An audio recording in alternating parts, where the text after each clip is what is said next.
Hello everyone, and welcome to the Joyous webinar on creating an inclusive feedback culture. So thank you everyone for coming along. Day one of level one in New Zealand today, and I see we have a few people from New Zealand and a few from Australia, so welcome to all of you. So look, I'll jump straight into this. At Joyous, we have a purpose, and our purpose is to make life better for working people. And really, whenever I get the platform of talking to people in HR or people in culture functions, I always come back to this idea that if we're trying to solve for one thing in human resources, it's that thing, right? We want to make life better for working people. So quite specifically at Joyous, we're about giving employees and organisations a voice. In fact, giving all employees a voice. And our view on inclusion is very much one that starts with you cannot be included if you are not heard.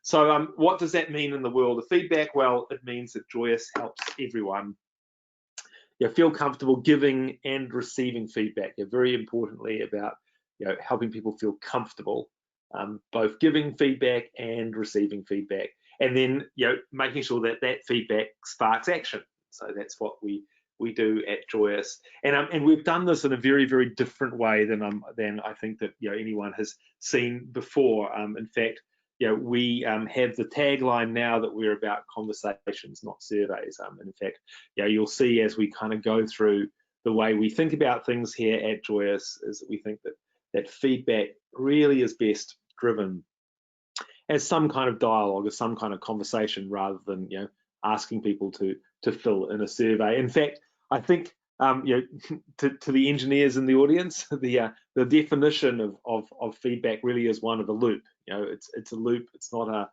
one directional. It's a loop.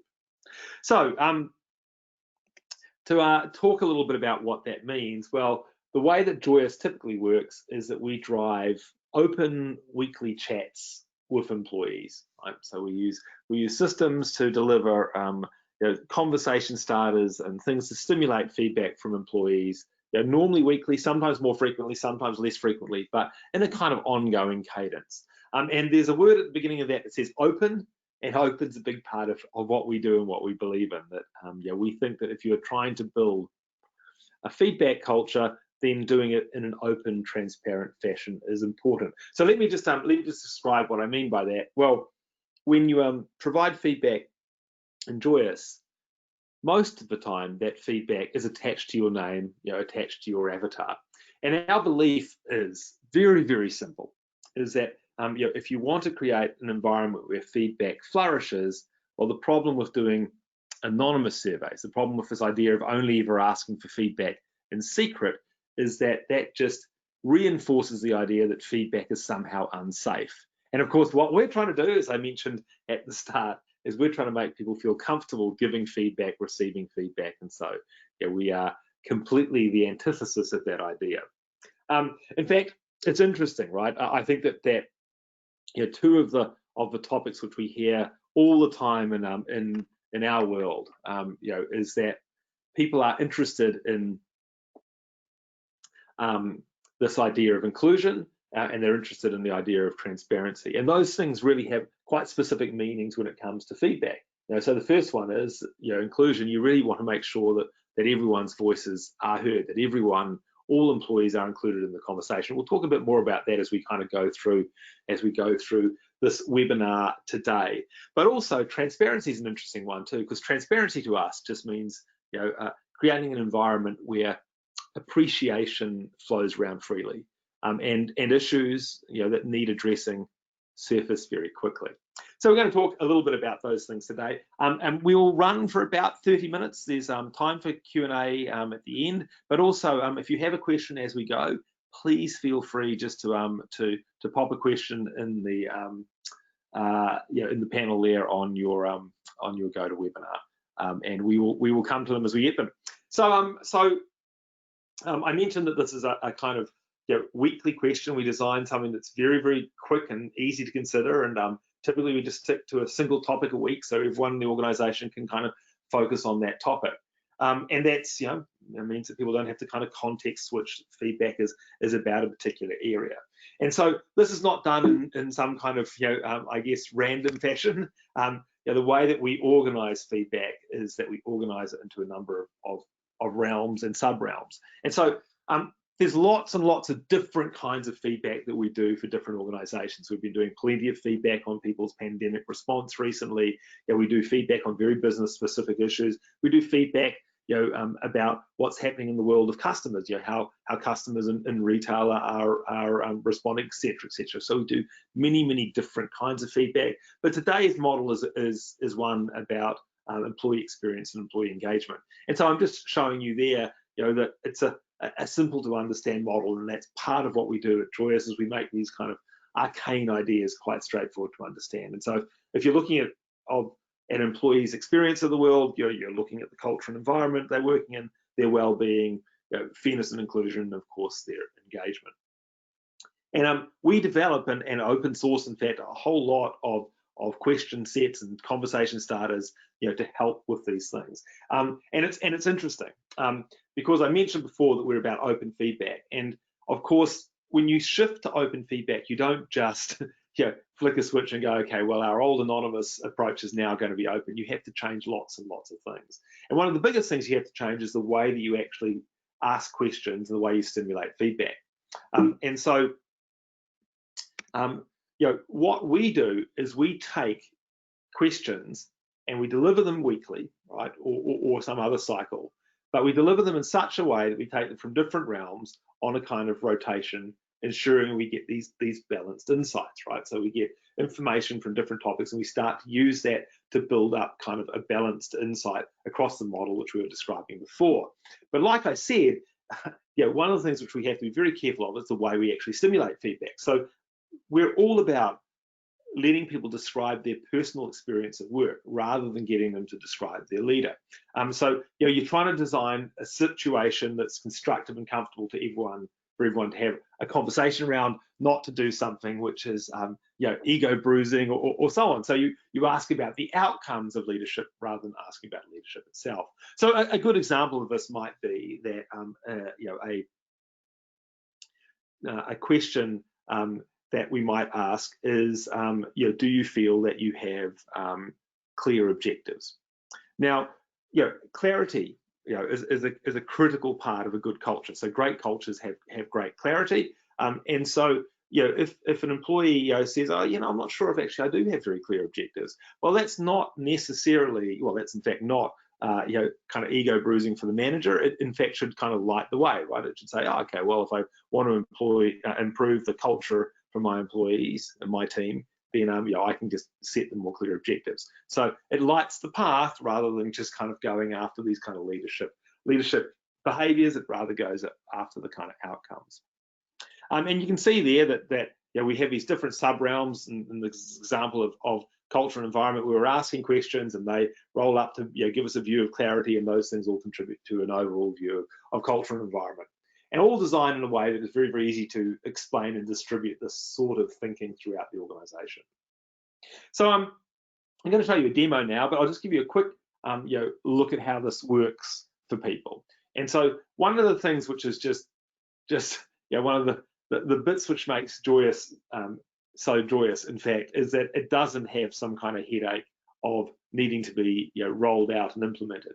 In fact, it just works by sending people an email, employees an email once a week, or sending them an SMS, whichever they kind of prefer. And that email or SMS will ask them a simple question, typically a rating question, and they choose a score. And the act of choosing a score there does a couple of things. Well, in fact, it does three things. Firstly, it records the score.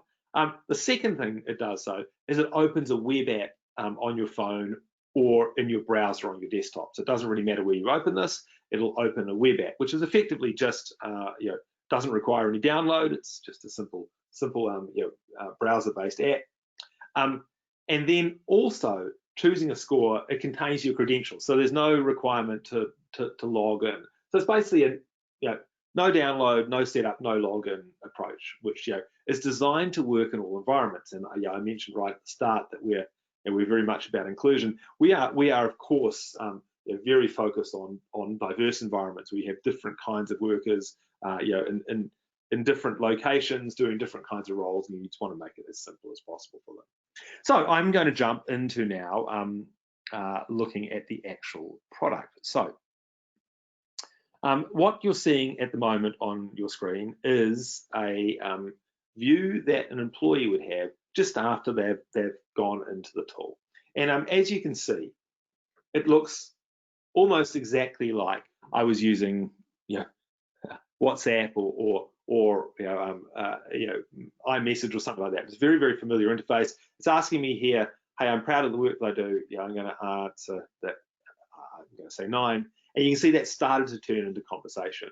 And then it says, what are you most proud of in your work? So I'm going to say, I'm really proud of how we all move to work from home. Okay, something kind of currently topical.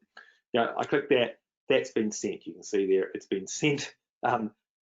Well, where has it been sent? Where has this piece of feedback been sent? Well, this is where the kind of magic starts, right? So this is what the employee was seeing, and I'm being the employee at the moment. Well, if I'm that person's leader, I can see here I'm a person called Ralph as the employee, and I'm a person called Alison here as leader. I can see here, well, that's the feedback that's just been given. It's like literally just appeared in there. I've rated it a 9, and I've said, are you proud of your work? I'm really proud of how we all move to work from home. So you can see this is a very, very different sort of world of feedback than probably the kind of form-filling world of feedback that we're all used to, right? This is live feedback that's actually appearing, for leaders. And the advantage of live feedback is that I can interact with it, right? So as a leader here, I can just say, well, okay, well, why don't I just write a reply? You should be proud. You've made a big difference in mission. So, something very, very different than any other feedback platform is that I've actually provided some feedback here. And do you know what? That feedback has actually gone back to the employee, right? So I can see here that feedback has actually gone back. So, we're really starting a conversation. Right? Now, I'll just pause for a second here and just explain how familiar this interface is for employees. So we're looking at it on a desktop. It would look the same on a phone, as you could imagine, but it is very much an ongoing conversation. So if I scroll up here, I can see the other parts of the conversation that have been occurring. I've been able to add photos, et cetera, right? So it's an ongoing conversation. And in fact, that was a good example there as a manager, sort of I guess providing some recognition, but also I can use this because I know who I'm talking to now to ask for more information. So is there someone we should call out specifically? I can do that, right? So you're in kind of conversation, and in fact, it's very, very simple. People often ask, how do managers interact with this and so on? Well, managers spend a few seconds or a few minutes, sort of daily or weekly, kind of interacting with this feedback. If I wanted to, I could have just said, I could have just, I guess, reacted in the way that you might react in any other kind of platform, right? So what you're looking at here is all of the feedback from my team, right? And I can kind of interact with that, and I can kind of scroll through it and see the different feedback that's being provided. Now, I will put in the caveat and the disclaimer at the moment that the feedback you're looking at here is generated by our demo robot, so it is sometimes a little nonsensical in comparison to real feedback, but you get the kind of idea. Now, of course, what typically we get asked at this point, and I say this typically because I can see it in one of the questions that has just come up there. So, if you've got a big team, how do you work through feedback? Well, this is the thing that's just super cool, right? Is that I can actually basically, filter this feedback in any way I want. So, let me say I am currently on my way to Wellington. And I am going to go and visit the sales team, and I am going to go and also visit the my computer there. Also going to visit the sorry about that. I'm going to go to visit the sales team, and I'm going to go and visit the marketing team. Sorry, and I was in Wellington, wasn't I? My bad. Okay, so here I am now looking at feedback, which is from sales and marketing people in Wellington, right? So I've filtered the feedback down to just those people. And of course, I can filter this in kind of any way, depending on what information we're able to extract from your other systems, right? So maybe I'm interested just in looking at well-being. So now I'm just going to look at questions that we've asked about well-being, from people in sales and marketing in Wellington, and I'm really just interested in looking at feedback from people with negative sentiment, right? So you get the idea, right? I can kind of filter this in lots of kind of different ways that make it easy for me to understand what's going on. So very, very much this kind of unique live feed where I can kind of filter it in different ways. And so that's filtering it in a way where I'm looking at a division or a location, or I might be looking at gender or tenure or any of those sorts of things. But what if I just want to say, well, actually, I'm going to meet with Ralph and Ralph Colombo, and I want to see all of the feedback that Ralph has provided, so I can see all of the feedback that Ralph has been provided and Ralph's kind of history. Or alternatively, maybe I'm meeting with someone who has a team, and I'm meeting with Adele Butcher, and I want to see what feedback Adele Butcher's team has been providing. So you understand. Very, very simple to organize this feedback. And of course, this feedback is, this is delivered to team leaders, right? But it also moves up hierarchically in the organization, right? And so, as a manager of a few people, I can see my team, but my manager can see, their direct reports plus their indirect reports and so on, right?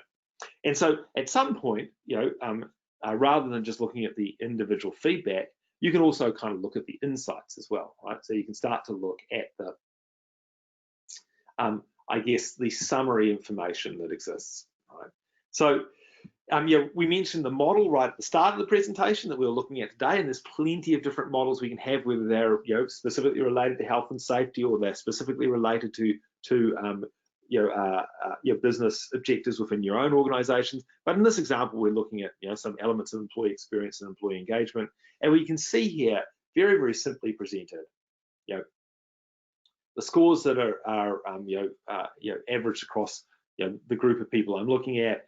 We can see that I'll drill into culture and environment here. So we've got a scale, a spectrum, basically, where at one end of the spectrum you have a culture that limits your people. At the other end of the spectrum, you have a culture that empowers people. And because this is an ongoing conversation, we can see, well, we're kind of in the middle, but we're trending up. We're getting better. And you can see here what percentage of your people kind of feel positively neutral or negative about the topic. And if you want to break that down, we can kind of break it down, see those sub realms that make that up and how those things are moving. And in fact, we can go all the way right into the kind of history. The questions that were actually asked here, and how those things have worked. And of course, one of the things that's just super cool, this always gives me a kick, is that I'm looking here at a score of clarity, which seems kind of low. If I click on this icon here, which is whenever you see this kind of speech bubble, it will actually take me back to the verbatims that relate to that data point. So it's now taking me to all of the feedback which quite specifically relates to that data point. Right? So very, very easy to connect the insights with the data point. And of course, filters still work here. So we wanted to just look at Wellington. Now we're looking at what's happening in Wellington. Now we want to look at what were we looking at before? I think we were looking at sales. Oops, can't type today. Sales. Sales in Wellington. So now we're just looking at that thing. And of course, if I was to click on this now, well, I'm looking at the feedback which specifically relates to that question for sales in Wellington. Hopefully you get the idea by this point.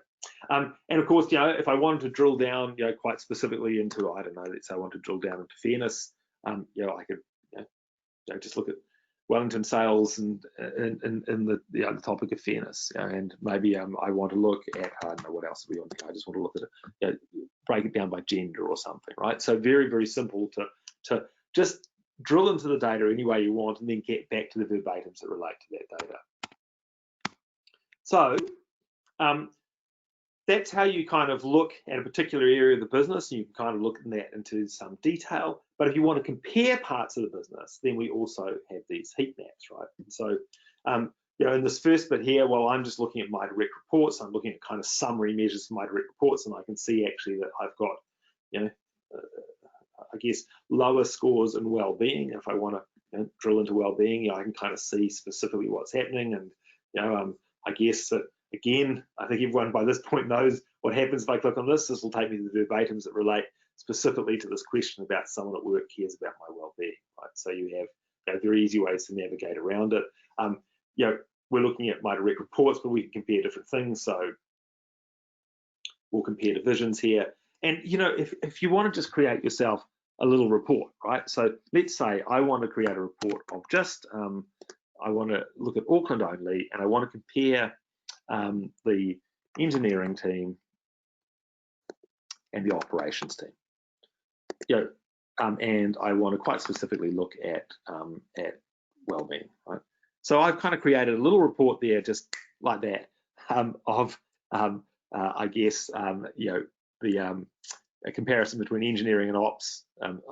I chose two there that seem to be very, very similar, but between engineering and ops in Auckland, right? So super easy to do that, right?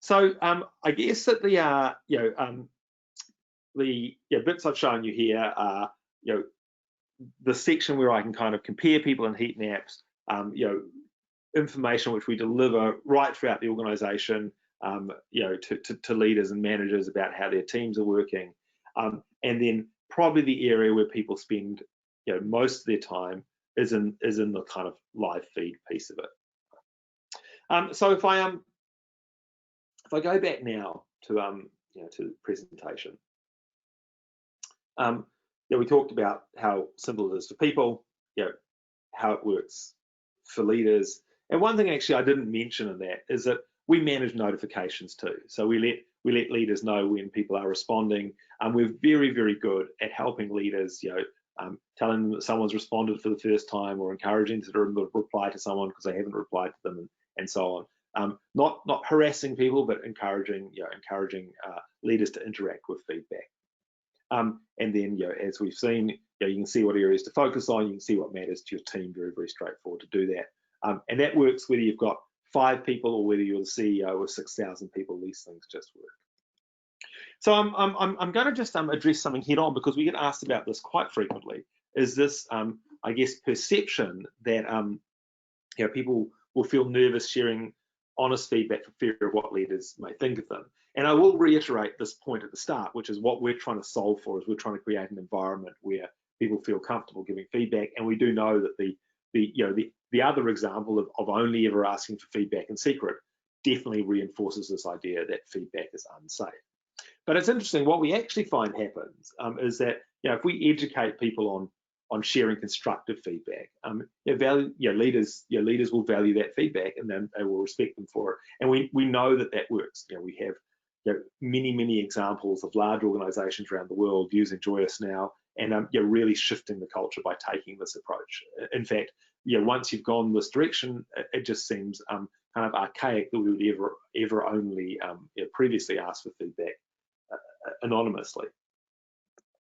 And it's an interesting thing, right? Like, you know, in secret, what we find is that we can never help an individual, and we can never ask for more information, and you know, it can facilitate toxic feedback, creates a toxic environment. Whereas in open feedback, we can actually help individuals and create this dialogue, and we get, you know, constructive, helpful feedback. Yeah, and we've researched lots of environments, and one of the things you always hear from employees about, you know, the employee survey in inverted commas, is that nothing ever changes. And the reason that nothing ever changes is largely a perception, right? It's because you provide feedback, and that feedback all gets kind of rolled up out of necessity because it is you know, anonymous. And, you know, while there might be action, that action really happens at a macro level. So it doesn't necessarily feel like something happened for me. Whereas if you do open feedback, you can actually help individuals. And we've got so many lovely examples of this recently, you know, particularly around COVID-19, where, here you might ask a question about how people's work from home setup works, and that gives you great information, at a leadership level to extract those themes and understand what the critical parts of your program are and aren't, and affect that stuff at a macro level. But at a micro level, at a transactional level, if someone says, "Oh, look, I just don't have a chair," you can fix that. A manager can actually jump in there and kind of fix that based on that feedback. And so that really concludes my presentation. I've got one question here, which I will answer. In fact, no, I've got two questions here now. So this question, if you don't mind, I will paraphrase it slightly. So it's really just asking how much time this will take for managers. And this is an interesting thing, right? So what we always find is that whenever we survey managers, that what we find in there is that the consistent comment is that the return on effort is very high. So the amount of effort they have to put in is low in comparison to the return they get. But in actual terms, what you find is if you're asking for a single piece of feedback a week, even if you've got say 10 people in your team, and obviously we'll find environments where people maybe have 20 people in your team, but 10 people in your team, well, you're dealing with a couple of pieces of feedback a day, and the interaction is kind of maybe 2 minutes. So like I said, super high return on effort. So actually this segues quite nicely into the other outstanding question here, which is what are the critical success factors for launch? So that's a beautifully written question. I would say that the critical success factors to launch, the biggest one is that we do a good job with your managers and leaders. And so at Joyous, we really do wrap our arms around our clients and help them through all of these kind of phases, because there is an element of kind of change management when you are shifting people to from maybe an annual anonymous model to a more continuous open model. But the reality of it is that people grasp the ideas very, very quickly, and the bit which makes the biggest difference is that leaders get involved. And so we're very good at providing content and material to help leaders understand how to respond to feedback and how to kind of feel comfortable receiving feedback. So we know that if leaders respond to feedback, then employees provide more feedback. It's that simple, and so we always encourage leaders to actually get involved and respond to feedback. Hey, so that brings us to our 30 minutes. Thank you very, very much for attending, everyone. We'll send out a recording of this webinar with a little bit of extra stuff shortly. If you want to contact me personally, please feel free to reach me on the email address that's sitting on the screen there, mike@joyoushq.com. Everyone go out and enjoy level 1, stimulate the economy if you're in New Zealand or Australia. And like I said, if you have any questions, please connect with us. Thank you very much for your time.